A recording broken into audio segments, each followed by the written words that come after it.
अस्सलामुअलैकुम वरहमतुल्लाहि वबरकातुहू। नाजरीन, प्रोग्राम गहरी नज़र के साथ आपका मेज़बान अब्दुल्ला आलमज़ेब हाजिर खिदमत है। नाजरीन, आज हम बात करेंगे पाक ईरान बॉर्डर पर। पाक ईरान बॉर्डर जहां कभी पाकिस्तान से डॉलरों की स्मगलिंग होती रही, कभी पाकिस्तान से मासूम बच्चों की स्मगलिंग होती रही, आज नौबत यहाँ तक आ गई कि कभी इसी बॉर्डर से ज़ायरीन की बसों की सूरत में या ज़ायरीन की बसों में या ज़ियारत और ज़ियारत मुक़द्दसा की आड़ में पाकिस्तान से हज़ारों जवानों को मुसल्लत करदा जंग में झोंका गया। जो जंग इराक़ और शाम और यमन और इन इलाक़ों में ईरान की सरपरस्ती में मुसल्लत कर दी गई थी। पाकिस्तानी नौजवानों को लिवा ज़ैनबियून और अफ़गानी नौजवानों को लिवा फ़ातिमीयून की आड़ में और इनके झंडे तले इन ममालिक में झोंका गया, भेजा गया। तब भी हम चीखते रहे, चिल्लाते रहे, यहाँ हम बात करते रहे, हुकूमत को ख़बरदार करते रहे, इदारों की तवज्जो दिलाते रहे कि ये सब कुछ पाकिस्तान की सालमियत के लिए ख़तरा है, पाकिस्तान के अमन के लिए ख़तरा है, पाकिस्तान के मुस्तक़बिल और पाकिस्तान की मईशत के लिए ख़तरा है। लेकिन उस वक्त भी किसी ने इतनी तवज्जो ना दिलाई, उस वक्त भी किसी ने इसको इतना सीरियस नहीं लिया। आज फिर हम यहाँ पे बात करेंगे कि वही सिलसिला आगे बढ़ते हुए आज नौबत यहाँ तक आ गई कि इस बॉर्डर पे गैर कानूनी स्मगलिंग की ऐसी सूरत हाल और ऐसा यहाँ पे बाज़ार गर्म है जहाँ एक तरफ बच्चों को यहाँ से ले जाया जाता है, दूसरी तरफ से वहाँ से गैर कानूनी तौर पे तेल, पेट्रोल, डीज़ल और ये जो गाड़ियों में इस्तेमाल होता है, ये तेल स्मगल किया जाता है पाकिस्तान में। और इस स्मगलिंग का जो तरीक़े वारदात है वो बिल्कुल अजीब है। कुछ दिन कबल एक बस जो ईरान से आ रही थी, उसको यहाँ पे बॉर्डर पे जब आग लगी तो उसमें 30 के करीब अफराद ज़िंदगी की बाजी हार गए। और सिर्फ मौत की हद तक नहीं, लेकिन यहाँ पे तो लोग ऐसे जल के राख हो जाते हैं, भस्म हो जाते हैं। ये कौन लोग कर रहे हैं, क्यों कर रहे हैं? क्या हमारी बॉर्डर इतनी गैर महफूज है? एक तरफ हम पाकिस्तान में रोते हैं, चीखते हैं, चिल्लाते हैं कि पाकिस्तान में दहशत गर्दी है, पाकिस्तान में लोग दहशत गर्दों के साथ मिलते हैं, रियासत के ख़िलाफ़ उठते हैं, रियासत के ख़िलाफ़ नारेबाजी होती है। लेकिन इसकी जो जड़ है, इसकी जो बुनियाद है, उसके ऊपर हम तवज्जो नहीं देते। अगर हम अपने बॉर्डरों को सील कर दें, जहाँ से दहशतगर्द हमारे मुल्क में आते हैं, अगर वहीं पे हम रोकथाम करें, यानी उसके रोकथाम के लिए इक़दामात करें, तो कैसे मुमकिन है कि हमारे लोग जलें? कैसे मुमकिन है यहाँ पे ख़ुदकश धमाके हों? कैसे मुमकिन है हमारे पास उज़ैर बलोच की आमद हो? कैसे मुमकिन है हमारे पास कुलभूषण यादव की आमद हो? कैसे मुमकिन होता कि हमारे पास मेहदी मौसवी और बाबा लाडला जैसे दरिंदा सिफ्त इंसानों की आमद होती, जिन्होंने पाकिस्तानियों को, पाकिस्तानी कौम को, पाकिस्तानी बच्चों को, पाकिस्तानी जवानों को, पाकिस्तानी मईशत को बर्बाद करके रख दिया, जला के रख दिया, जो ख़ुदकश धमाकों में मुलविस थे, जो टारगेट किलिंग में मुलविस थे, जिन्होंने कराची के अमन को गारत किया। अगर उस वक्त हम नोटिस लेते, उस वक्त अगर हम रियासती रिट को कायम रखते, रियासती रिट को नाफिज रखते, नाफिज करते, तो शायद आज नौबत यहाँ तक ना आती। अब सवाल ये है कि ये जो बेचारे जले हैं बॉर्डर के ऊपर, ये कौन लोग हैं? ये वही पाकिस्तानी हैं, वही गरीब लोग हैं जिनका कोई पुरसानी हाल नहीं है। 30 क्या, अगर 80 के यानी तादाद में, सैकड़ों की तादाद में, हज़ारों की तादाद में जल के भी ये राख हो जाए तो कोई यहाँ टस से मस नहीं होता, क्योंकि जल रहा है तो गरीब जल रहा है, एक फ़कीर जल रहा है, जिस पे ना मीडिया बोलता है, जिस पे ना हमारे हुक्मरान नोटिस देते हैं, जिस पे ना कोई पूछने वाला पूछता है कि ये लोग जले हैं, क्यों जले हैं, कैसे जले हैं। तो आज हम बात करेंगे ये ईरान से जो बसों में तेल स्मगलिंग, तेल जो स्मगल किया जाता है पाकिस्तान की तरफ, इसका बिल्कुल एक अजीब तरीका है। ये स्क्रीन के ऊपर आपको ये बसें नज़र आ रही हैं, इनके ऊपर जो सामान लादा हुआ है या फिर इनके नीचे इनकी सीटों को उतार के इसके अंदर तेल रखा जाता है। गाड़ी की जो बॉडी है उसके नीचे जो जगह होती हैं सामान रखने के लिए, वहाँ पे सारा तेल रखा जाता है और उनको बड़े बड़े कैनों में भर के, बड़े बड़े यानी बोतलों में भर के उसको रखा जाता है और इतना गैर महफूज रखा जाता है कि अगर चलते हुए कहीं रास्ते में, जाहिर बात है गाड़ी में ऐसे लोग भी होते हैं जो अनजाने में सिगरेट जला देते हैं। हो सकता है गाड़ी रास्ते में जाते हुए किसी दूसरी गाड़ी के साथ उसकी टक्कर हो, वो क्रॉसिंग हो जाए तो एक आग भड़क उठती है। और ये एक वाक़या जो एक परसों रोनमा हुआ, ये एक वाक़या नहीं है, सैकड़ों ऐसे वाक़यात होते हैं, लेकिन हम कभी इस पे तवज्जो नहीं देते कि ये वाक़यात क्यों होते हैं, कैसे होते हैं। रोकथाम के लिए हम इक़दामात क्यों नहीं करते। बच्चों की स्मगलिंग हुई तब खामोश, यानी कुछ चैनलों ने रिपोर्ट बनाई और कुछ यानी वो हुआ, शोर शराबा हुआ, लेकिन ताहाल उसकी कोई तहकीकात सामने नहीं आई। पाकिस्तान से डॉलरों की स्मगलिंग हुई, उस पे हमने बात की, इदारों को तवज्जो दिलाई, उसके ऊपर नोटिस किसी ने नहीं लिया, उसके ऊपर कोई तहकीकात नहीं हुई, उसके ऊपर कोई यानी चीज़ कौम के सामने नहीं लाई गई। इसी तरह पाकिस्तान से दीगर चीज़ें वहाँ पे स्मगलिंग होती है। सिर्फ़ चीज़ें ही नहीं, इस्तेमाल की चीज़ें नहीं, बल्कि हज़ारों की तादाद में, यानी पिछले कुछ 3 साल में 35,000 नौजवान पाकिस्तान से गए हैं शाम और इराक़। जंग किसकी है, किसकी जंग में हमें झोंका जा रहा है। एक तरफ हम दहशतगर्दी के ख़िलाफ़ जंग में कुर्बानियाँ दे रहे हैं, हमारे फ़ौजी जवान कुर्बानियाँ दे रहे हैं, हमारे नौजवान शहीद हो रहे हैं, हमारे घर के अफराद, बच्चे, बूढ़े, ख़वातीन शहीद हो रहे हैं, हमारे स्कूल के मासूम बच्चे शहीद हो रहे हैं। दूसरी तरफ हम खुद जवानों को पकड़ पकड़ के दूसरों की जंग में झोंक रहे हैं और रियासत को ये चीज़ें पता हैं। एक तो है लाइलम हो यार, एक पाकिस्तानी, आम पाकिस्तानी के इल्म में अगर ये चीज़ें हैं तो कैसे हमारे एजेंसियों के इल्म में नहीं होगी, कैसे हमारे सिक्योरिटी इदारों के इल्म में ये बातें नहीं होंगी, है। और सेनेटर अब्दुल क़य्यूम, जो जनरल अब्दुल क़य्यूम साहब हैं, उन्होंने सेनेट में बाकायदा, जो मुस्लिम लीग नून के सेनेटर हैं, इन्होंने सेनेट में बाकायदा वो फिगर्स भी वहाँ पे पेश किए थे कि कितने नौजवान कितने महीनों में, कितने सालों में इस बॉर्डर के थ्रू गए हैं ईरान से उन्होंने ट्रेनिंग ली है। और सिर्फ ये एक सेनेटर की बात नहीं है। अगर आप SSP मलिर राजा उमर ख़िताब, उनकी अगर आप प्रेस कॉन्फ्रेंस सुने जो पिछले साल की है, उसमें उन्होंने जब 11 लड़कों को गिरफ़्तार किया था, प्रोफाइल हाई प्रोफाइल दहशतगर्द थे, टारगेट किलिंग में मुलविस थे, उनके बारे में उन्होंने सारी डिटेल बता दी कि ये लड़के कौन थे, कहाँ से आए थे, कहाँ इन्होंने ट्रेनिंग ली थी और कहाँ से वो यानी हो के आते थे पाकिस्तान में, और कैसे वो पाकिस्तान में किन बुनियादों के ऊपर, किन मकासद के लिए वो पाकिस्तानियों को टारगेट करते थे, उनको कत्ल करते थे, उनका यानी उनको बेदर्दी के साथ शहीद करते थे। ये सारी चीज़ें रियासत के नोटिस में हैं। अब हम एक बार फिर रियासत से ये मुतालबा करते हैं, सिक्योरिटी इदारों से मुतालबा करते हैं कि खुदारा गरीबों के हाल पे अगर रहम किया जाए।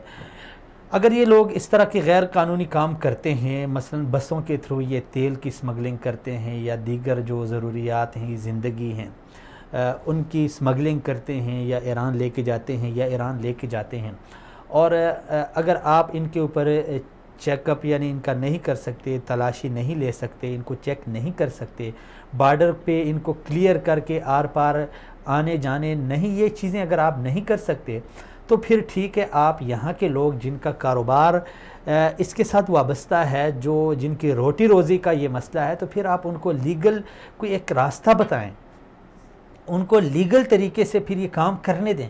कम से कम बसों में जो अफराद भी बैठे होते हैं, लोग भी बैठे होते हैं, उसी में अगर वो गैर कानूनी तरीके से इस तरह के काम करेंगे तो वो काम गैर कानूनी के साथ साथ वो लोगों की जानों के लिए भी ख़तरा बन जाते हैं। अगर आपके नोटिस में हैं, अगर आपके इल्म में है कि ऐसी चीज़ें हो रही हैं और ये काम हो रहा है और आप इसको रोक नहीं सकते, आपके बस में की बात नहीं है, तो फिर आप खुदारा इस तरह कीजिए कि ये जो लोग हैं जो इस तरह के काम कर रहे हैं, इनको आप लीगल तरीके से आप इजाज़त दें, उनको ये कह दें कि भाई आप इनके लिए कोई स्पेशल गाड़ी लें, उस गाड़ी के थ्रू आप ये तेल लेके आया करें।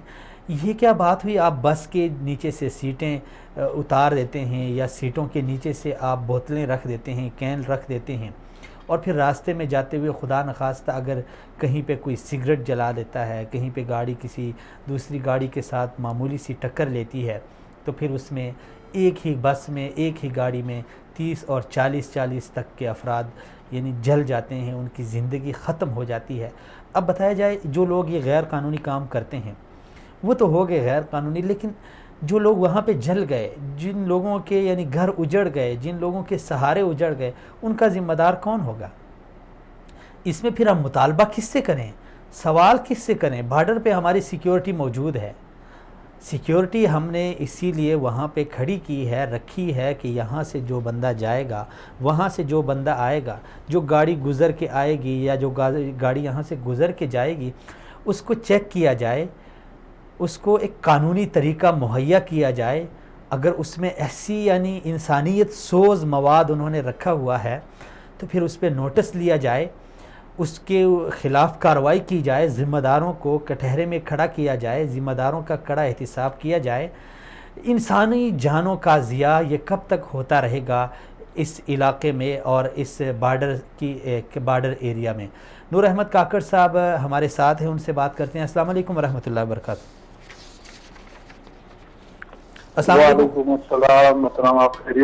अल्हम्दुलिल्लाह। काकड़ साहब, आप बलूचिस्तान में ट्रांसपोर्ट एसोसिएशन के आप सदर हैं या ओहदेदार हैं। ये जो बलूचिस्तान में सूरत हाल है काकड़ साहब, कोई इसके ऊपर मीडिया बोलता नहीं है, मीडिया इस पे आवाज़ नहीं उठाता। कितनी बार हमने देखा यहाँ पे जो बसें जा रही हैं पाकिस्तान से ईरान या ईरान से यहाँ आती हैं, इनमें गैर कानूनी चीज़ों की स्मगलिंग होती है। खैर वो उसके रोकथाम के लिए तो रियासत को इक़दामात करने चाहिए, लेकिन ये जो तेल की स्मगलिंग हो रही है और जिस अंदाज से हो रही है, यानी सवारी की बस होती है, उसी के नीचे तेल रखा जाता है और फिर ऐसा होता है कि वो तेल कभी कभार यानी गाड़ी जल जाती है, लोग जल जाते हैं। ये सिलसिला रुकता क्यों नहीं है या ये इसकी सरपरस्ती कौन कर रहा है? बहुत शुक्रिया इस मौजू पे मेरे वो लेने के। असल में ये तकरीबन कोई 7, 8, 10 साल से हो गया है कि ये ट्रेंड चला है कि बसों में स्मगलिंग होना। समझ गए उसकी वजूहत यह है कि ये बस जो होते हैं ना, ये बस वाले हमारी नजर में ये अब एक माफिया बन गए हैं। उनको एक एक्ट मिल गया था सिक्योरिटी इदारों की तरफ से, चाहे वो SC है, सिस्टम है या दूसरे जो भी मुतल्लिका इदारे हैं जो इनको रोकते हैं। ये माफिया इस तरह बन गया है कि ये अब तमाम जितने भी स्मगलर होते हैं, दूसरे होते हैं, उनके लिए बसों में चीजें ले जाना वो इसलिए आसान हो गया है कि ये सिक्योरिटी इदारे बसों वालों को रोकते नहीं है, तंग करते नहीं है ज्यादा। जब वो ज्यादा तंग करते हैं तो अगले दिन ये रोड पे वो रोड ब्लॉक कर देते हैं। तो रोड ब्लॉक करते हैं तो जो भी वो मुतल्लिका उस एरिया का कोई भी सिक्योरिटी इदारे का ऑफिसर होता है तो उसको मजबूरन रास्ता देना पड़ता है, क्योंकि वो शक शुरू कर देते हैं कि ये हमसे बत्ताखोरी कर रहे हैं, हमें तंग कर रहे हैं। तो अपनी इज्जत में वो इनको एज दे देते हैं, सामान ले जाने के लिए इतना तंग करते नहीं है। तो तमाम मतलब जितने भी है उन्होंने बाकायदा या तो बसें ली है या वो बसों वालों के साथ रास्ते में है कि क्योंकि ये अगर किसी और तरीके से करना चाहे उससे चेकिंग ज्यादा होती है, उससे तफ्तीश ज्यादा होती है। तो ये सूरत इस वजह से बन गई है कि इनको सिक्योरिटी इदारे जो है ना वो ज्यादा तंग नहीं करते हैं। इस वजह से अगर वो आज वो तंग करते हैं अगले दिन वो उसी रोड पे। काकड़ साहब, ये किस तरह का माफिया है, ये किस तरह का एक गैंग है जो सिक्योरिटी इदारों को भी चैलेंज कर रहा है, जिनको सिक्योरिटी इदारे भी नहीं रोक सकते? ये तो एक बिल्कुल अनोखी सी बात है। जी बिल्कुल, ये मैंने कहा ना कि यहाँ पे सूरत बिल्कुल आप बलूचिस्तान के अलावा कहीं पे भी बसों में स्मगलिंग क्यों नहीं होती है। यहाँ पे इसकी वजूहत यही है कि ये बस वाले माफिया बन गया है। इसको कोई सिक्योरिटी इदारा एक दिन तंग करता है, दूसरे दिन जब तंग करता है, तीसरे दिन ये लोग रोड ब्लॉक कर देते हैं, तो वो शख्स और मीडिया पे दूसरा तीसरा कर देते हैं कि ये सिक्योरिटी इदारे हमें तंग करते हैं, ये बदतखोरी करते हैं। तो वो सिक्योरिटी इदारे जो भी मुतलका अफसर होता है वो अपनी पोजीशन बचाने के लिए इनको थोड़ा सा एज दे देता है। तो ये स्मगलर चाहते हैं कि आप बसों में जो है ना इस चीज को ज्यादा वो सख्ती नहीं किया करे। तो इसीलिए तमाम स्मगलर, यानी मैंने कहा ना कि या तो उन्होंने बच्चे ले लिए या उनका कंटेक्ट है बड़ी आसानी से तमाम, सिर्फ तेल और ये वो नहीं है। अब मैं भी ट्रांसपोर्टर हूँ, मुझे भी उनसे कोई वो नहीं है, बस वाले भी ट्रांसपोर्टर, लेकिन क्योंकि हम गुड्स ट्रांसपोर्टर से एक तरफ तो हमें जो माशी इन्होंने नुकसान पहुंचाया, इस मत में और भी मतलब लीगल चीजें भी होती दूसरे की, लेकिन इंसानी जिंदगियों के लिए ये जो हादसा होते हैं। अब क्या हुआ, बस वाले तो सवारी तो उन्होंने एक छतरी, जो सवारी वाले वो है वो उन्होंने एक छतरी लिया हुआ है, असल में उनका स्मगलिंग है।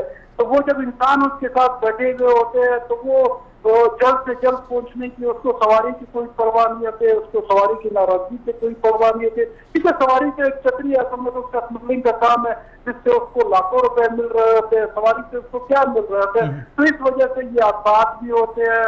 और हमने मुतलका इदारों पर, लेकिन मैंने कहा ना कि वो सब उस जगह पे फंसे हुए हैं कि हम जब लाभ डालते हैं तो वो एहतजाज करते हैं, आशा में बाला हमसे पूछगछ करते हैं, तो लिहाजा हम लोग उनके साथ थोड़ा सा नरम रवैया रखते हैं। तो ये सूरत हाल है।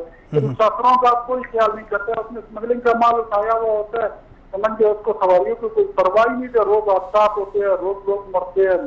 अच्छा काकड़ साहब, काफी रोड पे परेशान होते हैं अक्सर। ये काकड़ साहब, आप ट्रांसपोर्टर हैं, आप तो एक लीगल तरीके से, एक कानूनी तरीके से अपना कारोबार कर रहे हैं, अपना काम कर रहे हैं, और ये जो माफिया है जो गैर कानूनी तरीके से, इल्लीगल तरीके से इस तरह का कदम उठाते हैं, जो आप क्या समझते हैं इससे यहाँ के लोग जो लीगल तरीके से कारोबार कर रहे हैं उनका कारोबार भी तो मुतासर हो रहा होगा, उनकी मईशत को भी तो नुकसान पहुँच रहा होगा? यकीनन ये हर तरफ से नुकसान है। मतलब ये हुकूमत को टैक्स की मद में भी जो लीगल वो करते हैं उसको भी नुकसान है। हम गुड्स ट्रांसपोर्टर्स यहाँ पे बलूचिस्तान की, मैंने कहा ना कि यहाँ पे दूसरा बड़ा रोजगार है। यहाँ पे 1 लाख से ज्यादा ट्रक है, उसमें से मतलब 7-8 लाख खानदान जो है ना वो इसी ट्रकों से हमारे कारोबार तबाह है। ताजर जो है ना वो जो लीगल काम करना चाहते हैं, क्योंकि जब आसानी होती है गैर कानूनी इन लीगल चीजों की तो लीगल वो उसकी तरफ नहीं आते हैं, तो और नुकसान है। इसी तरह इंसानी जिंदगियों का नुकसान है। जितना बलूचिस्तान का वो है, आप रिकॉर्ड उठा ले, वहाँ पे समझ के सबसे ज्यादा आसपास जो है ना वो उन बसों की वजह से होते हैं। 95% आसपास में एक फरीक जो होता है वो हमेशा बस होता है। वो किसी कार के साथ टकरा है, वो किसी ट्रैक्टर के साथ टकरा है, वो किसी ट्रक के साथ टकरा है, मतलब एक फरीक सिर्फ बस होता है। और पीछे जाके वजूहत यही होती है कि वो जो स्मगलर होते हैं वो समझते हैं वो गाड़ियों को भगाते हैं, उनको टाइम से जाना होता है चेक पोस्टों को क्रॉस करने का, तो वो सवारियों के ख्याल नहीं करते हैं। तो ना सिर्फ रियासत को, मुल्क को तावान है, लोगों की जिंदगियों को ये नुकसान है। और हमने बारहा हर फोरम के पास उठाते हैं, लेकिन सब अपनी जगह पे देते हैं। अच्छा काकड़ साहब, बड़ा यानी काकड़ साहब बड़ी दुख की बात है, एक तरफ ये काम गैर कानूनी है, दूसरी तरफ इंसानी जानों का ज़िया है, इसमें इंसान जल रहे हैं, मर रहे हैं, उनकी ज़िंदगी का ख़ात्मा हो रहा है, दूसरी तरफ मुल्क की सलामती के लिए नुकसान है। आप जैसे लीगल और कानूनी जो ताजर हैं, ट्रांसपोर्टर हैं, उनके लिए नुकसान है, मुकामी लोगों की मईशत इससे तबाह हो रही है। फिर भी यहाँ पे सिक्योरिटी इदारे बेबस हैं। यानी इतने सारे नुकसानात को अगर मद्देनज़र रखा जाए तो होना ये चाहिए था कि ये काम बंद हो जाए, लेकिन फिर भी ये चल रहा है और जो कानूनी लोग हैं वो फरियाद कुना हैं। आप क्या समझते हैं इसके पीछे कोई बड़ा हाथ हो सकता है? क्या हो सकता है? कोई बड़ा हाथ हो सकता है, वरना ये इस तरह कैसे मुमकिन है? यानी कैसे मुमकिन है कि इतने सारे नुकसानात हैं, मुल्क की सलामती के लिए नुकसान है, मईशत के लिए नुकसान है, मुकामी लोगों की मईशत तबाह हो रही है, फिर भी सिक्योरिटी इदारे इनके आगे बेबस हैं। या मैंने कहा ना ये सबको नुकसान है। और हमने बारहा जितने भी सिक्योरिटी या मुतलका इदारे हैं हमने उनको लिख के दिया हुआ है, लेकिन इसके अमल मैंने कहा ना कि इस वजह से नहीं हो रहा है कि वो इन माफिया के आगे मजबूर है। मिसाल के तौर पर किसी भी अजला में कोई भी सिक्योरिटी इदारे का कोई अफसर होता है ना, अगले दिन जब रोड बंद होता है, मीडिया की ये बात होती है, तो वो इसके खिलाफ बदतखोरी का जब इल्जाम लगाते हैं तो वो थोड़ा प्रेस हो जाता है। वो अगले दिन उसको आगे भी जवाब देना होता है, समझ गए। तो वो अपने अफसरान आला के जो है ना, उससे अपनी वो पोजीशन बेहतर बनाने के लिए उन्होंने उसको सेफ साइड दिया हुआ है। तो ये वो भी मजबूर है, उसके अलावा काम तक भी जो है ना हमने ये बात पहुंचाई है, लेकिन फिर भी बेबस है। कोई भी हुकूमत, चाहे सूबाई हुकूमत हो चाहे छोटी इदारे हो, हमने हर एक तक बात पहुंचाई है, लेकिन आज अभी तक तो ये बिल्कुल नाकाम है। आज भी आप जो बसें निकलते, कोई भी बस आप उठा ले जो रूट से चल रहे होते हैं ना, उस सब में लाखों करोड़ों रुपए का माल हो रहा है। चलें जी काकड़ साहब, बहुत शुक्रिया, सलामत रहें, आपने वक्त दिया। नाजरीन, ये सूरत हाल है, हम आह भी करते हैं तो हो जाते हैं बदनाम। ये वो मुकामी लोग हैं, ये वहाँ के वो मुकामी लोग हैं जो लीगल तरीके से अपना कारोबार कर रहे हैं, अपना बिज़नेस कर रहे हैं। इनकी आप फरियाद सुने और इनके यानी इनका जो कहना है वो आप सुने। यानी आप मुल्क की सलामती के लिए एक तरफ नुकसान है, गैर कानूनी काम हो रहा है, बच्चों की स्मगलिंग हो रही है, आपकी मईशत को दाव पे लगाया जा रहा है, आपके मुकामी लोगों के, आपके रियासत के बच्चों के, आपके मुल्क की लोगों की जानों का नुकसान है, वो जल रहे हैं, वो मर रहे हैं। आए रोज़ बसों को आग लग रही है, लोग जल रहे हैं, मर रहे हैं। मुल्क की मईशत के साथ साथ वहाँ पे मुकामी लोगों की मईशत तबाह हो रही है, जो लीगल तरीके से अपना काम कर रहे हैं, जो अपनी रोज़ी रोटी कमा रहे हैं, वो इससे बुरी तरह मुतासिर होते हैं। और एक माफिया है जो इस तरह गैर कानूनी काम भी कर रहा है और साथ में फिर सिक्योरिटी इदारे उसके आगे बेबस हैं। यानी ये एक बहुत आर और शर्म की बात है हम सब के लिए। किस तरह यानी कौन इदारे में कैसा शख्स है, किस तरह का आदमी है जो यहाँ पे तैनात है, किस तरह की सिक्योरिटी है कि वो ये सब चीज़ें देख रहा है और सिर्फ बसों के एहतजाज पर, ड्राइवर और ये जो माफिया है उनके एहतजाज पर, रोड बंद करने पर वो अपनी ड्यूटी को मद्देनज़र रख के अपनी नौकरी के खातिर वो गैर कानूनी और लोगों की जानों के साथ खेल रहा है। सलाम है ऐसे सिक्योरिटी इदारों को और ऐसे सिक्योरिटी ऑफिसर्स को जो अपनी खातिर कौम को, कौमी मईशत को, मुल्क को और मुल्क की सलामती को दाव पे लगा रहे हैं। सलाम है ऐसे लोगों पर, सलाम है ऐसे लोगों पर। यही हमारा अलमिया है हम पाकिस्तानियों का कि हम एक जगह पे अगर मुल्की मफाद हो, एक जगह पे अगर कौमी मफाद हो तो उसको लात मार देते हैं सिर्फ अपने मफाद की खातिर। एक तरफ कौम जल रही है, एक तरफ आपके मुल्क की मईशत बर्बाद हो रही है, एक तरफ आपके कौम के यानी असासे तबाह हो रहे हैं, जवानों को यहाँ से लेके जाया जा रहा है, वहाँ से गैर कानूनी तौर पे मनशियात को यहाँ लेके आया जाता है, वहाँ से गैर कानूनी तौर पे तेल को यहाँ लेके आया जाता है। उस तेल की वजह से आपकी जो बसें चल रही हैं उन बसों में सैकड़ों लोग जल के राख हो जाते हैं।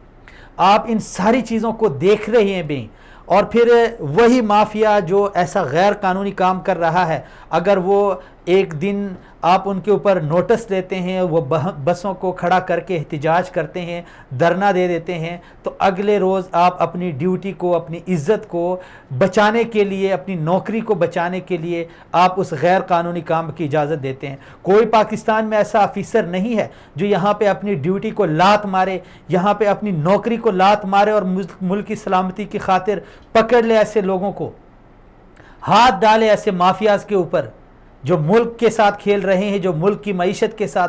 क्या कोई ऐसा यानी अफीसर इस बॉर्डर के ऊपर नहीं है, या हमारी पूरी जो सिक्योरिटी इदारे हैं उनमें कोई ऐसा शख्स नहीं है? हज़ारों हैं, लाखों में हैं, लेकिन जानबूझ के ऐसे मुकामात पे ऐसे माफियाज को बिठाया जाता है जो कहते हैं ना कि कुत्ती चोरों के साथ मिली होती है, ये वही वाला सिस्टम है। ऐसे लोगों की सरपरस्ती ऐसे ही अफीसर्स कर रहे होते हैं, जिनकी वजह से हमारा पाकिस्तान बदनाम होता है और पूरी सिक्योरिटी इदारे बदनाम हो जाते हैं। इन्हीं लोगों की वजह से, ऐसे लोगों की वजह से जो अपनी इज्जत की खातिर इज्जत इसमें कौन सी इज्जत है? इसमें तो जिल्लत है उस आदमी के लिए जो मुल्क की मईशत को, जो कौम को, जो आपके बॉर्डर के तकद्दुस को, जो मुल्क की सालमियत को दाव पे लगा के अपनी ड्यूटी बचा रहा होता है, अपनी रैंकिंग बढ़ा रहा होता है। और एक माफिया जब एहतिजाज करता है तो उसके सामने बेबस हो जाता है। क्या कोई ऐसा दलेर, कोई ऐसा ईमानदार, कोई ऐसा मुहिब वतन, मुहिब कौम और मुहिब मिल्लत अफीसर इस पूरे इदारे में नहीं है जिसको ला के यहाँ पे खड़ा किया जाए, जो पाकिस्तानी कौम के हक़ में फ़ैसले करे, चाहे उसके जान का भी ख़तरा हो, उसकी नौकरी का भी ख़तरा हो। कोई ऐसा ऑफिसर नहीं है जो यहाँ पे जो मकामी लोग हैं, जो रो रहे हैं, जो दुहाइयाँ दे रहे हैं, उनकी सुने और पकड़ ले ऐसे माफियाज को जो कभी हमारे बच्चों को स्मगलिंग करते हैं, बच्चों की स्मगलिंग करते हैं, तो कभी डॉलर की स्मगलिंग करते हैं, तो कभी वहाँ से तेल की स्मगलिंग करते हैं, और कभी यानी लोगों को जला देते हैं, भस्म कर देते हैं, राख कर देते हैं। ये हालत है हमारी। फिर हम कहते हैं मुल्क में दहशत गर्दी है। कहाँ से आई ये दहशत गर्दी? हम खुद अगर ऐसे लोगों के साथ ना मिलें तो किसकी मजाल है कि वो बॉर्डर को क्रॉस करे? कहाँ से आते हैं इन दहशत गर्दों के पास ये असलहे? कहाँ से आते हैं मुझे बताया जाए। ऊपर से बरसते हैं क्या? आसमान से इनके लिए बम बरसते हैं, बंदूकें बरसती हैं? यही बॉर्डर होते हैं, यही बसें हैं, यहाँ से होके गुजरते हैं, उनके पास पहुँच जाता है। आप यहाँ पे देखें नूर फाउंडेशन यहाँ तफ्तान में इसका वो है, हेड ऑफिस है। तफ्तान में इसने क्यों आपने ऑफिस रखा हुआ है? इन्हीं बसों में उनके लिए असलहा स्मगल होता है। उसमें फिर नूर फाउंडेशन की एम्बुलेंस से उसको लेके पूरे पाकिस्तान में और कराची तक उसको यानी तकसीम करती हैं, और फिर उन्हीं से हमारे कराची में टारगेट किलिंग होती है। उन्हीं में से फिर बाबा लाडला और मेहदी मूसवी और उज़ैर बलोच जैसे लोग परवान चढ़ते हैं जो लोगों को कत्ल करते हैं। दहशतगर्दी कहाँ से आई? आपके उज़ैर बलोच के पास कौन सा पासपोर्ट निकला है? वो कहाँ से आया था? किस मुल्क से होके वो दुबई पहुँच गया था? आपका कुलभूषण यादव जिसने हज़ारों लोगों का यानी कत्ल किया, जिसने पाकिस्तानी अमन को गारत किया, कहाँ से आया? इसी बॉर्डर से आया। किसने उसको आने दिया? खुदारा इस मुल्क पे थोड़ा सा रहम कीजिए, इस कौम पे थोड़ा सा रहम कीजिए। कभी इस मुल्क का भी सोचें, कभी इस कौम का भी सोचें। यही हमारी गुजारिश है अपने इदारों से। ऐसे काली भेड़ों को अगर इदारों में रखा जाए जो ऐसे लोगों के साथ मिले होते हैं, तो फिर मुल्क की सालमियत का भी यही यानी सूरत हाल होगी, और कौम की सालमियत का भी यही हाल होगा। कुल मईशत भी ऐसे लोगों की वजह से बर्बाद होगी। जी नाज़रीन, आगे बढ़ते हैं दूसरे टॉपिक की तरफ। मेरे ख्याल में यहाँ पे हमने पहले एक डॉक्यूमेंट्री तैयार कर रखी है। अगर प्रोड्यूसर साहब मेहरबानी फरमा के अगर उसको चलाएं तो उससे हमें अंदाज़ा हो सकता है कि यहाँ पे क्या होता है, और यहाँ इस बॉर्डर के थ्रू कैसे बच्चों को स्मगल किया जाता है, कहाँ उनको ले जाया जाता है, और कहाँ से फिर यानी उनको इस्तेमाल किया जाता है, कैसे इस्तेमाल किया जाता है, कैसे उनकी आड़ में पाकिस्तान की बदनामी होती है, कैसे उनके आड़ में कैसे उनको दहशतगर्द बनाया जाता है, कैसे उनको वापस भेजा जाता है पाकिस्तान में और उनको इस्तेमाल किया जाता है। ये हमारी आवाज़ है और हमारी अपील है पूरी कौम से कि ये आवाज़ पहुंचनी चाहिए और आला ऐवानों तक पहुंचनी चाहिए, आला इदारों और आला ऑफिसर्स तक पहुंचनी चाहिए, चीफ़ ऑफ आर्मी स्टाफ तक पहुंचनी चाहिए, वज़ीर आज़म इमरान ख़ान तक पहुंचनी चाहिए। आप लोगों ने हलफ उठाया है, आप लोगों ने इस मुल्क के तक़द्दुस का, इस मुल्क की हिफाजत का, आप लोगों ने इस रियासत के एक एक बच्चे के तहफ़्फ़ुज़ का हलफ उठाया है। अगर आप उस हलफ पे पूरा नहीं उतरेंगे तो आप इस कौम के भी मुजरिम हैं और इस रियासत के एक एक बच्चे का भी आप मुजरिम हैं। अगर हज़रत उमर रज़ी अल्लाह ताला अन्हो दरिया के किनारे एक प्यासे कुत्ते के ऊपर भी अपने आप को ज़िम्मेदार ठहरा सकते हैं, तो मुझे यकीन है और ये मैं यकीन से कह सकता हूँ कि आप लोगों से इस रियासत के एक एक बच्चे और उसके तहफ़्फ़ुज़, उसके जान, उसके माल और उसकी इज़्ज़त के बारे में पूछा जाएगा। खुदा इस कौम पे रहम कीजिए। नाज़रीन, देखते हैं एक छोटी सी डॉक्यूमेंट्री, उसके बाद आके हम आगे बढ़ते हैं दूसरे टॉपिक की तरफ।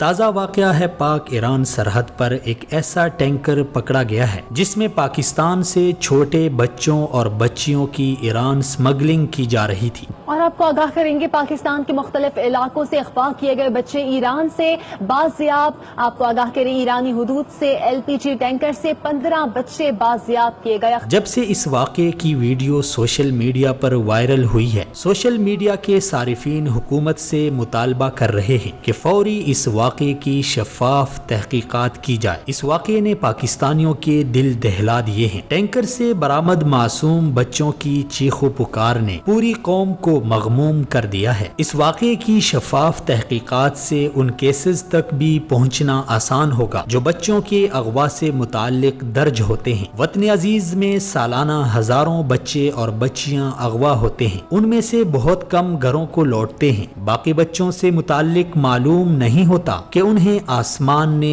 उचक लिया कि जमीन निगल गई। सिर्फ लाहौर शहर में 6 माह के दौरान 772 बच्चों के अगवा के केसेस दर्ज हुए हैं। टैंकर में स्मगलिंग किए जाने वाले बच्चे ईरान किस मकसद के लिए स्मगल किए जा रहे थे, इसका सच और हकीकत कौम के सामने लाना लाजिम है। ईरान खित्ते में जिस तरह प्रॉक्सी वार लड़ रहा है, उससे ये समझना चंदा मुश्किल नहीं कि बच्चों के अगवा के पीछे ईरान के क्या मकासद हो सकते हैं। माहिरीन के मुताबिक ये बच्चे दहशत गर्दी, खुदकश हमलों और मनशियात के लिए इस्तेमाल हो सकते हैं। मुस्तजाद ये कि दुश्मन का तरीके वारिदात भी ये रहा है कि ऐसे नौखेज जहनों की ब्रेन वॉशिंग करके उन्हें मगरबी ममालिक में छोड़ दिया जाता है और ये वहाँ जराइम पेशा अनासिर के साथ मिलकर जुर्म का इर्तिकाब करते हैं। नतीजतन पाकिस्तान की बदनामी हो जाती है और मगरबी ममालिक के सामने पाकिस्तान का मनफी इमेज उभरता है। पाकिस्तानी बच्चे पाकिस्तान का मुस्तकबिल और पाकिस्तान का कल हैं। उन्हें यूं अगवा किया जाना पाकिस्तान के मुस्तकबिल पर वार है, पाकिस्तान की सलामती के खिलाफ साजिश है। सवाल मगर ये है कि नई हुकूमत इस साजिश के पीछे पोशीदा हकाइक कौम के सामने लाकर सरहदों को महफूज बनाएगी या फिर साबका हुकूमतों की तरह मट्टी पाओ पॉलिसी अपनाएगी। वक्त आ चुका है कि हमें अपने पड़ोसियों से दो टोक बात करनी चाहिए कि वो अपनी शरारतों से बाज आ जाएं। वो हमारी सरजमीन पर कलबोशन और उजैर बलोच जैसे अनासिर भेजने वाली गनौनी कार्रवाइयां बंद कर दे। जायरीन को तरबियत देकर भेजना तर्क कर दे। कौम से ये बात ढकी छुपी नहीं कि जायरीन की बसों को बगैर चेकिंग के क्यों क्वेटा से गुजारा जाता है। ये बात भी मख्फी नहीं रही कि इन बसों में ईरान से सप्लाई किए जाने वाला असलहा कहां और किसके खिलाफ इस्तेमाल हो रहा है। नूर फाउंडेशन जैसी तंजीमें फलाही कामों की आड़ में अपनी एम्बुलेंसों में असलहा और मनी लॉन्ड्रिंग का पैसा कहां और किसके हुक्म पर मुंतकिल करते हैं। पाकिस्तानी नस्ल के साथ ये इस मुतादफ है कि पाकिस्तानी कौम की नस्ल कुशी की जा रही है। तो मैं समझता हूँ कि हुकूमत वक्त और मोहतरमा शीरीन मिज़ारी इंसानी हकूक़ की जो है वजीर भी है, वो सख्त नोटिस लें और वो जो बच्चों का वो जिस तरीके से उन्हें बंद करके लेके जाया जा रहा था, और फिर ईरान हमारा दोस्त मुल्क, इसकी तरफ से हमें अच्छी खबर कभी आई नहीं। कभी ये हमारे बलूचिस्तान में दहशतगर्दी कर रहा है, कभी ये हमें धमकियां दे रहा है मारने की, कभी ये हमारे ऊपर अटैक करने की धमकियां दे रहा है। कभी पता चलता है ईरान की जेल में 3000 पाकिस्तानी पड़े सजाए मौत के कैदी, और वो वज़ीर इत्तलात हमें बताता है। तो कभी उनका जनरल बकरी कहता है हम आप अटैक करने वाले हैं, तो कभी वो कलभूषण जादेव भेज देते हैं, कभी उज़ैर बलोच भेज देते हैं, और कभी चाइनीज एम्बेसी पे अटैक करने वालों के पास ईरानी पासपोर्ट निकल आते हैं। तो अब पाकिस्तान को थोड़ा सा सख्त एक्शन लेना चाहिए। पाकिस्तान की कौमी सलामती के खिलाफ दुश्मन की इन साजिशों को समझकर उन्हें नाकाम बनाने की जरूरत है। कौम नई हुकूमत की तरफ देख रही है कि हुकूमत अपने शहरियों के मालो जान और बच्चों की हिफाजत के लिए क्या इकदामात करती है। टैंकर में बच्चों की स्मगलिंग का वाकया नई हुकूमत के लिए टेस्ट केस है।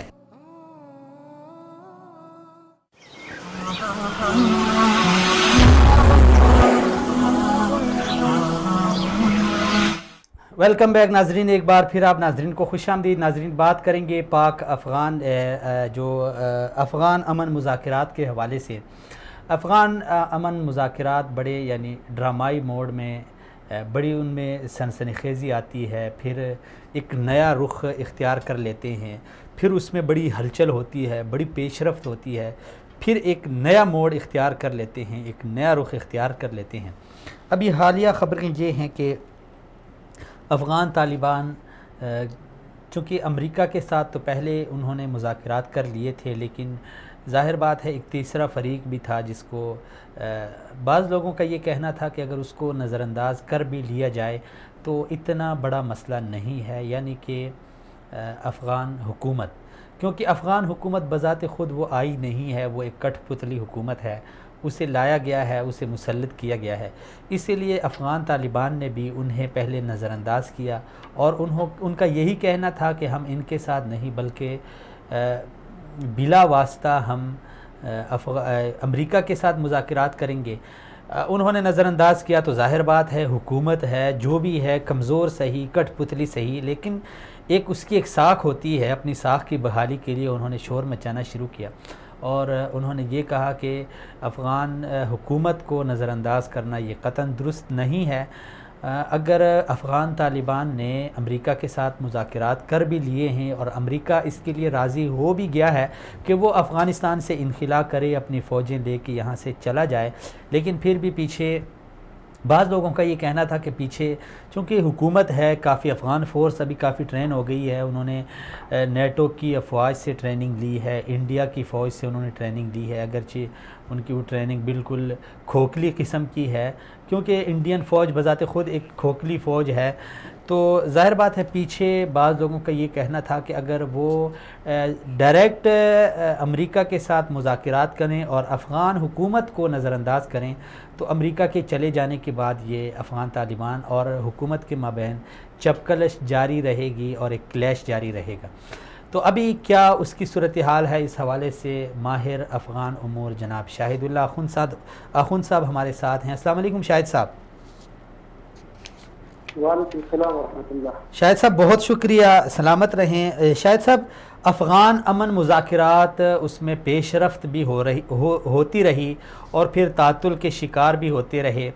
पहल ये ख़बर थी कि अफ़गान तालिबान ने अफ़गान हुकूमत को नज़रअंदाज करके डायरेक्ट अमेरिका के साथ मुज़ाकरात किए।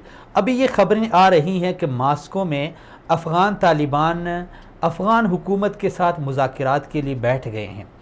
तो क्या हुआ, क्या अफ़गान तालिबान को हुकूमत की अहमियत का अंदाज़ा हो गया या फिर क्या उन्होंने सोच के वो एग्री हो गए अफ़गान हुकूमत के साथ मुज़ाकरात के लिए? 3 फरवरी को जब मास्को में इजलास मुनाक़िद हो रहा था तो ये इजलास रूस में मास्को में जो मुकीम अफगानी है उनकी जानिब से ये इजलास की कॉन्फ्रेंस मुनाक़िद किया गया था, जिसमें अफगान तालिबान रहनुमाओं को भी बुलाया गया था और अफगान जितनी भी जमातें सियासी जमातें हैं उनको भी बुलाया गया। अलबत्ता तालिबान का जो मौक़िफ़ है कि हम अफगान हुकूमत के साथ मुज़ाकरात के लिए नहीं बैठेंगे, मुज़ाकरात उनके साथ नहीं करेंगे, अब तक वो अपने मौक़िफ़ पर कायम है, क्योंकि यहाँ पर जो जिन सियासी रहनुमाओं को बुलाया गया था वो अपोजिशन में है, वो हुकूमत में नहीं है। तालिबान का मौक़िफ़ ये है कि हम जो अफगान हुकूमत है हुकूमत उनको नहीं बुलाएंगे, निज़ाम को नहीं बुलाएंगे।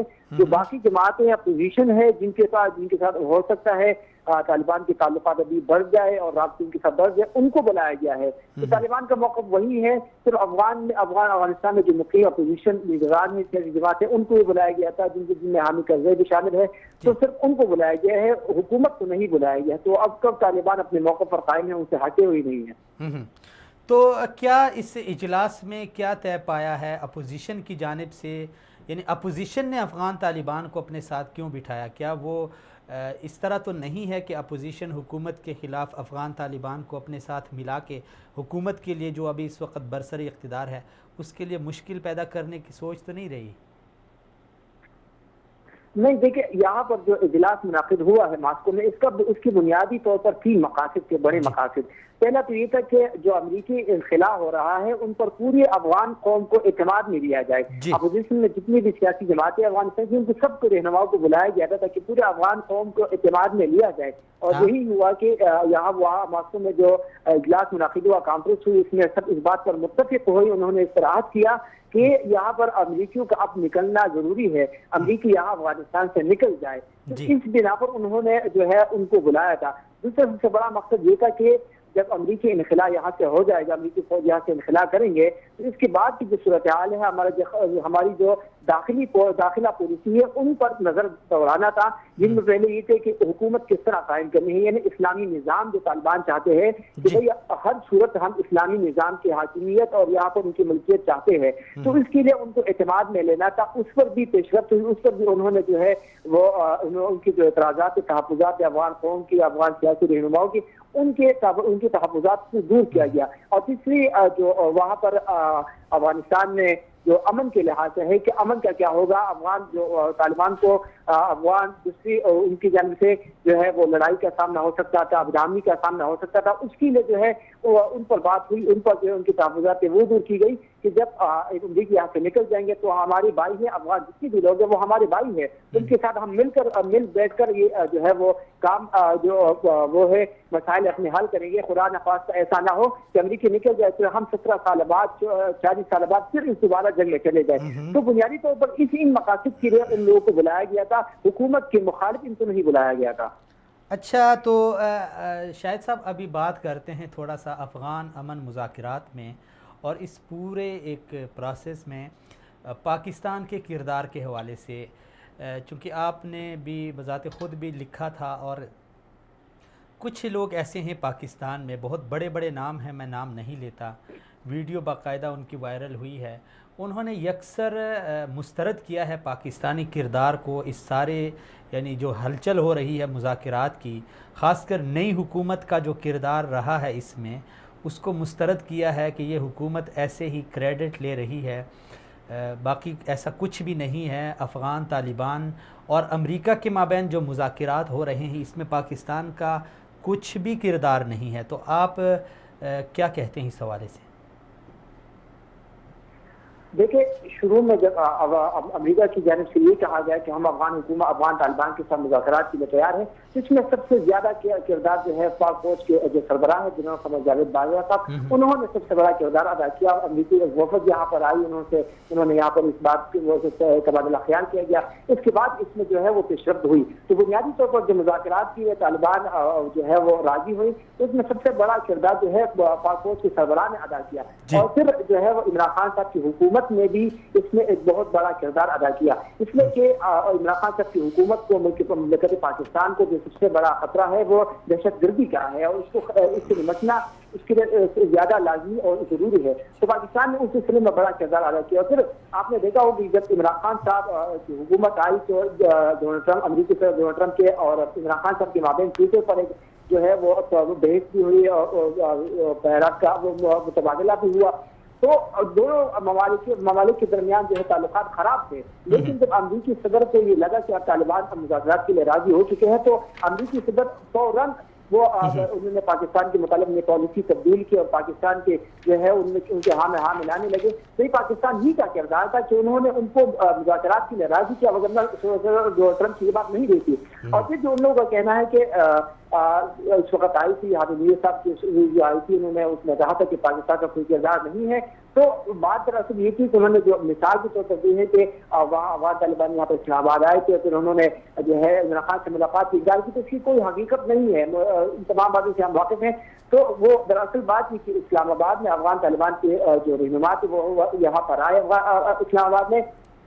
फिर जो अमरीकी दबाव था पाकिस्तान और सऊदी अरब पर कि आप अफगान तालिबान को अफगान हुकूमत के साथ जो है मुज़ाकरात के लिए तैयार करे, तालिबान इसके लिए बिल्कुल भी राजी नहीं थे और उन्होंने दबाव बढ़ाना चाहा। इस बिना पर तालिबान उनसे नाराज हो गए कि हम पर दबाव बढ़ाया जा रहा है, हालांकि हम दबाव के तहत मुज़ाकरात नहीं करेंगे। तो इसलिए वो पाकिस्तान से चले गए। इसलिए नहीं कि वो तालिबान ये चाह रहे थे कि पाकिस्तान अपना नाम ना बनाए या पाकिस्तान जो है उनको ये हासिल ना हो कि उन्होंने अफगान तालिबान में उनका सरुख है, इसके लिए नहीं।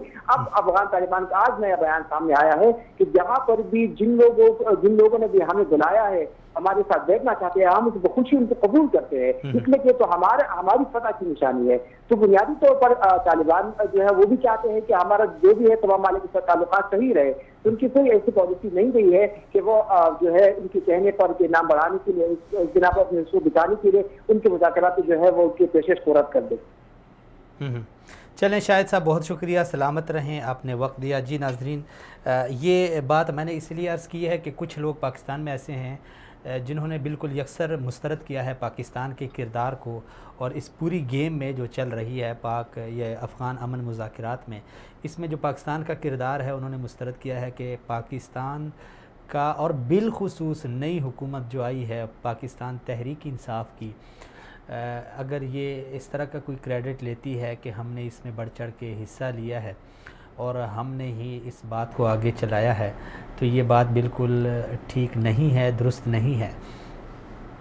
और इसमें नई हुकूमत का कोई क्रेडिट नहीं है, क्योंकि अफ़गान अगर पाकिस्तान बीच में ना भी होता तो तब भी अफ़गान तालिबान ने अपनी बात करनी थी अमेरिका से, और अमेरिका ने अपनी बात करनी थी अफ़गान तालिबान के साथ। लेकिन ये बात मेरे ख़्याल में दुरुस्त नहीं है, क्योंकि इस खित्ते में जो एक तब्दीली आ रही है, जो एक तब्दीली यानी मुस्तक़बिल में जिसकी उम्मीद है, उसको अगर मद्देनज़र रखा जाए और पाकिस्तान की जोग्राफियाई सूरत हाल को रखा जाए, तो इस वक्त पाकिस्तान की अहमियत आए रोज़ बढ़ रही है।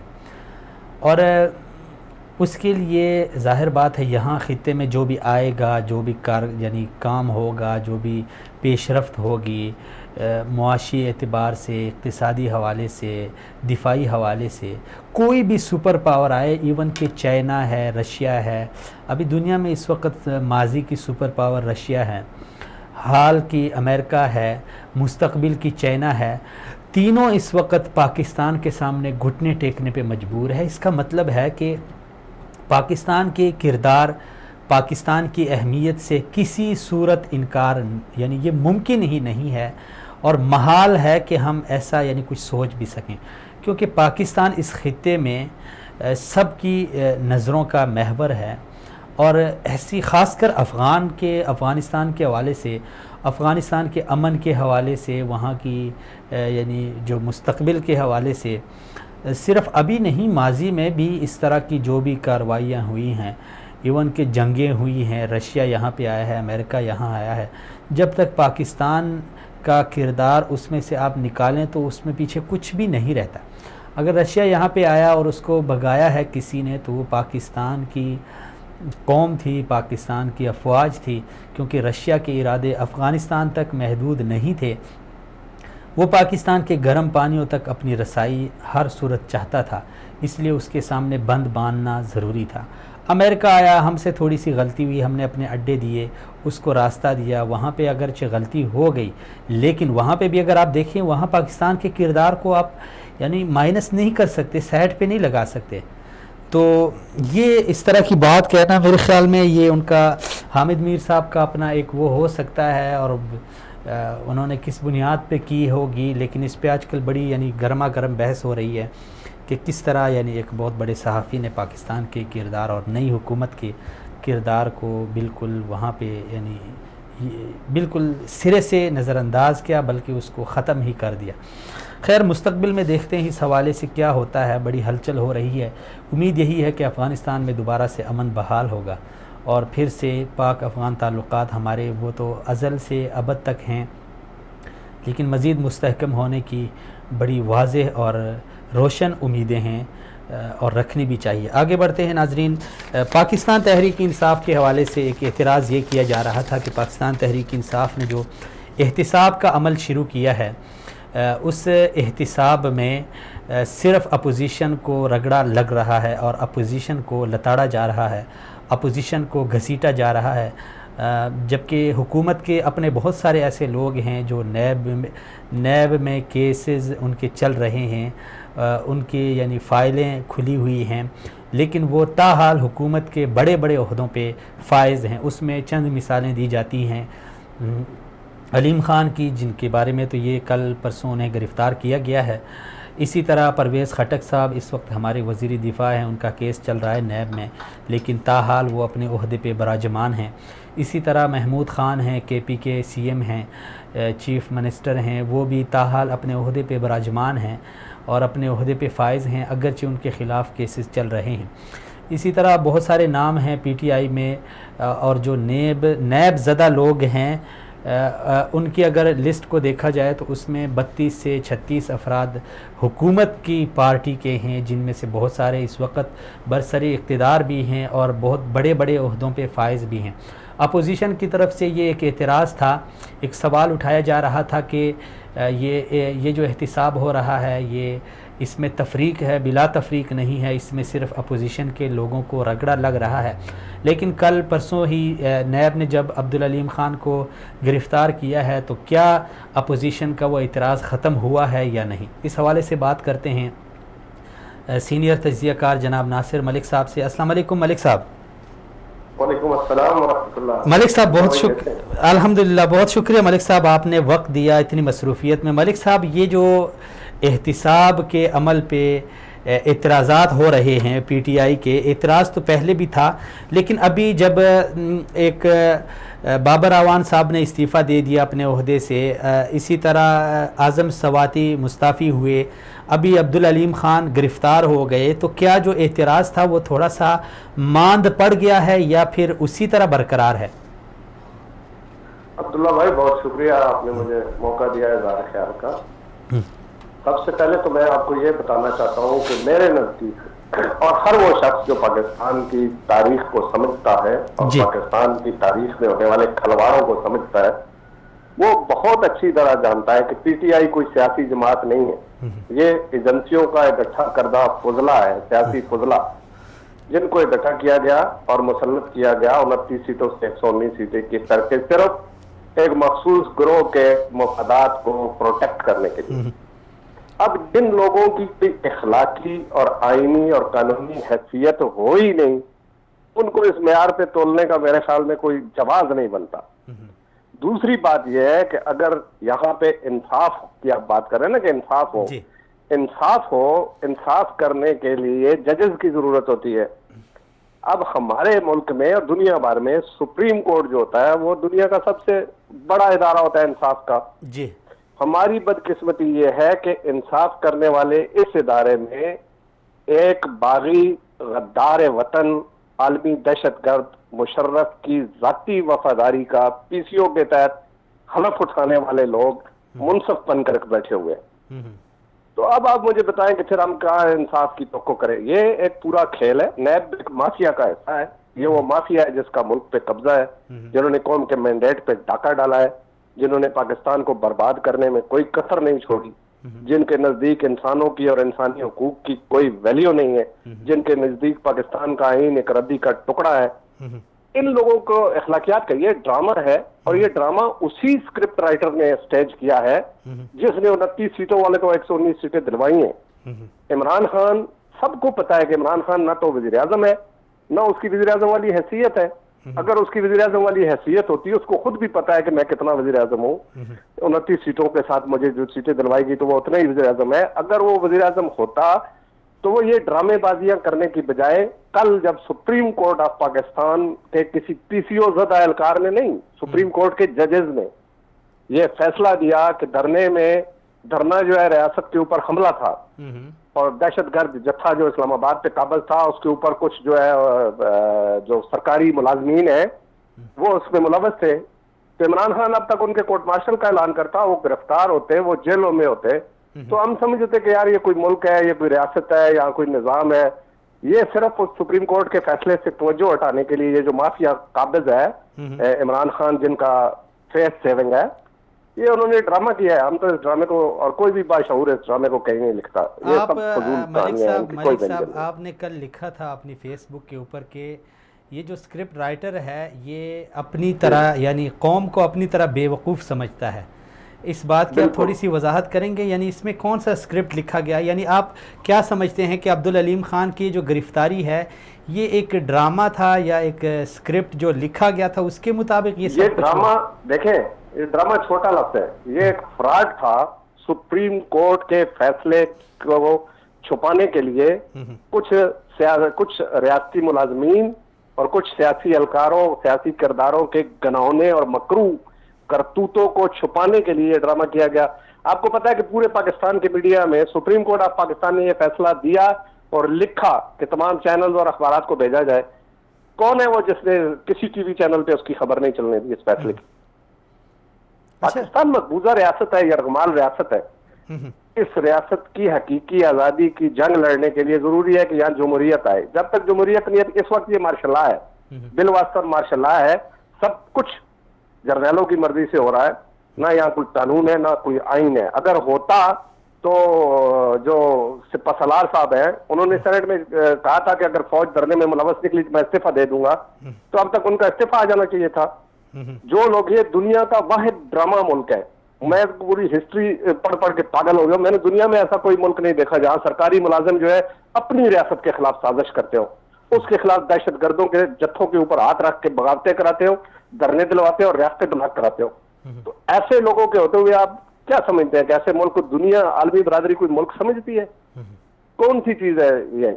अगर इस मुल्क के अंदर, इस रियासत के अंदर थोड़ी सी भी जान होती तो सुप्रीम कोर्ट के फैसले के बाद अब तक तहलका मच जाना चाहिए था, और जिन मुजरमों की सुप्रीम कोर्ट ने निशानदेही की उनको गिरफ्तार किया जाता, ऐलान किया जाता, कम से कम कौम के सामने ऐलान किया जाता कि ये गलत हुआ है, हम इसकी जो है ना सरकोबी करें। किसी की कान पर जू ही नहीं रहेंगी। और पीसीओ के तहत मुशर्रफ, आलमी दहशतगर्द मुशर्रफ का जाती वफादारी का हलफ उठाने वाले जो एहलकार, अदालती एहलकार थे, उनके सालसी फैसले के तहत कौम के मुंतखब वज़ीर आज़म को 5 मिनट में हटा दिया। तो पता चलना है, अंधों को भी नजर आ रहा है कि ये रियासत नहीं है, ये एक मकबूजा निजाम है और ये बंदूक के जोर पे चलाया जा रहा है, चलाया जा रहा था और चलता रहेगा। अगर हमें आज़ादी चाहिए तो फिर हमें इससे निजात हासिल करनी होगी। हमें, देखिए, मुझे वो पाकिस्तान चाहिए जहां रूल ऑफ लॉ हो, जिसमें सरकारी मुलाजमीन जो है वो ग्रेड 1 के हो या 22 के, अपनी मुलाजमत के अलावा कहीं भी ना घुसे, वो सिविल हो या फौजी। जिसमें सियासतदान जो है, जो कौम की रहनुमाई के दावेदार होते हैं, उनका दामन क्लीन हो, वो उनके ऊपर किसी किस्म की उंगली उठाने की किसी की जरूरत ना हो। उसमें जज ऐसे हो कि जिनके फैसलों पर दुनिया आयशा शक्कर उठे, साकिब निसार जैसी गंदगी ना हो। उसमें अवाम ऐसे हो कि जिनको कौम कहते हुए बंदे को शर्म ना आए। अब यहाँ तो पूरे का पूरा हवा बिगड़ा हुआ है। 70 साल से इस मुल्क में किसी निजाम को नहीं चलने दिया सरकारी मुलाजमों ने, और अब भी नहीं चलने दे रहे। तो अगर नहीं चलने देना तो फिर तो हम कुछ भी नहीं कर सकते। हम तो खाली हाथ हैं, हम बात कर सकते हैं, हम आइन का रोना रो सकते हैं, लड़ नहीं सकते, तशद्दुद का रास्ता अख्तियार नहीं कर सकते।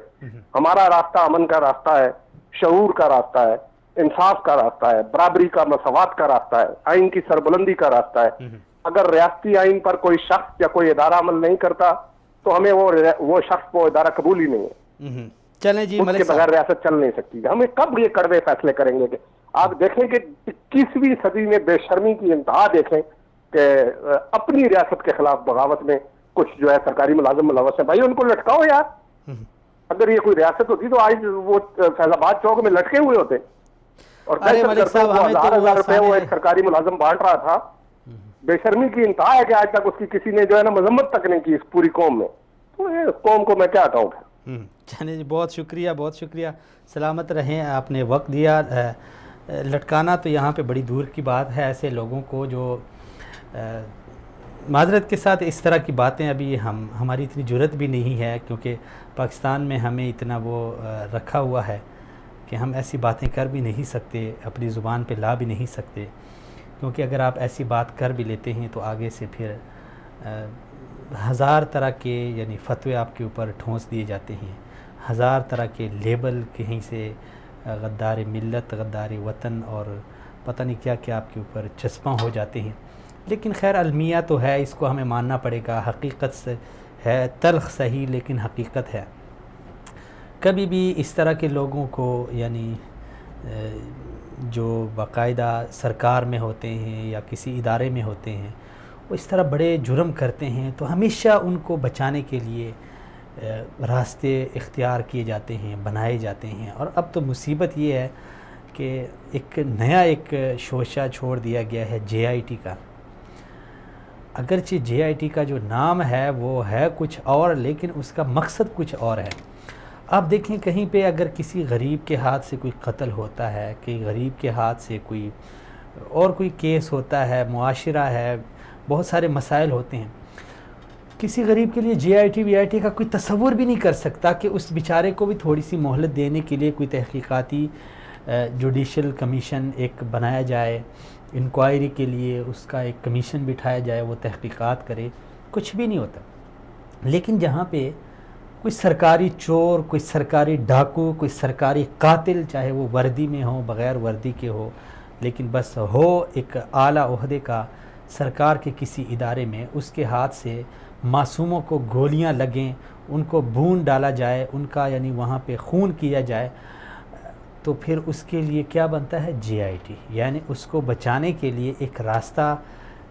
यानी अब फ़ौरन तो उनको नहीं पकड़ सकते, JIT की आड़ में यार हम इसकी तहकीकात करें, 6 दिन बाद तहकीकात करते सोचते हैं, बड़े बड़े दिमाग को ला के बिठाया जाता है कि किसी तरह JIT का मकसद ये था कि उस मज़लूम को इंसाफ दिया जाए, लेकिन यहाँ पे गंगा उल्टी बह रही है। JIT का मतलब है कि उस रियासती गुंडे को, इस रियासती कातिल डाकू को बचाने के लिए कोई रास्ता ढूंढा जाए, और फिर ऐसे ही होता है, JIT बनती है। उसके बाद कुछ दिन बाद रिपोर्ट आती है, तहकीकात होती, जी ये जो इस तरह हुआ था उस तरह हुआ था, वही बेचारा जिसको गोलियां भी लगती हैं वो मौरिद इल्ज़ाम ठहराया जाता है, वही मुजरिम भी होता है, वही मुलजिम भी होता है, वही मकतूल भी होता है, वही मज़लूम भी होता है। लेकिन एक तरफ कातिल होता है, जालिम होता है, गुंडा होता है, डाकू होता है, वो बच जाता है। ये हमारा अलमिया है। जब तक हम इस तरह के अलमिये से छुटकारा नहीं पाते तो मैं समझता हूँ इसी तरह हम रोते रहेंगे, और रोना किसी भी मसले का हल नहीं है। मसले का हल ये है कि कौम अपने अंदर शऊर बेदार करे और कौम कुछ सोचे, कुछ समझे और अपने हक़ के लिए आवाज़ उठाए।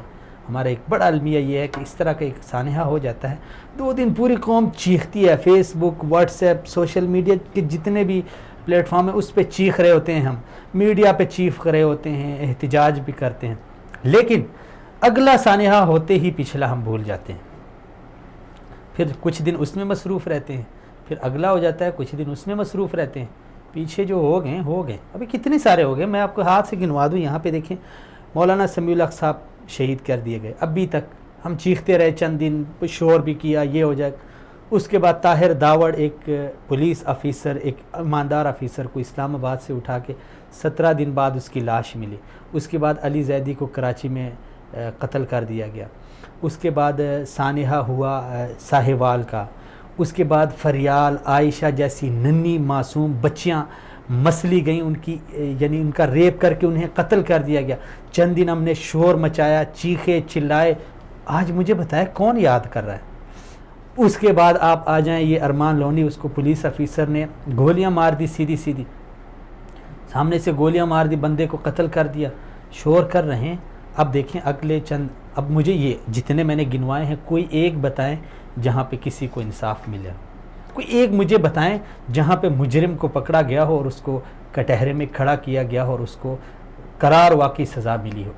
इतने सारे सानहात जो मुझे चंद याद हैं, बाकी अल्लाह जाने कितने लोग मरते हैं, कितने जलते हैं। अभी हम बलूचिस्तान की बात कर रहे थे, पिछले दिनों 30 लोग जले हैं, बस को आग लगी, 30 लोग जले, इसका ज़िम्मेदार कौन है? ये ज़िम्मेदारों का तयन करना चाहिए। इजाज़त दीजिए नाज़रीन, अगले प्रोग्राम में फिर से मुलाकात होगी, तब तक के लिए अल्लाह हाफ़िज़।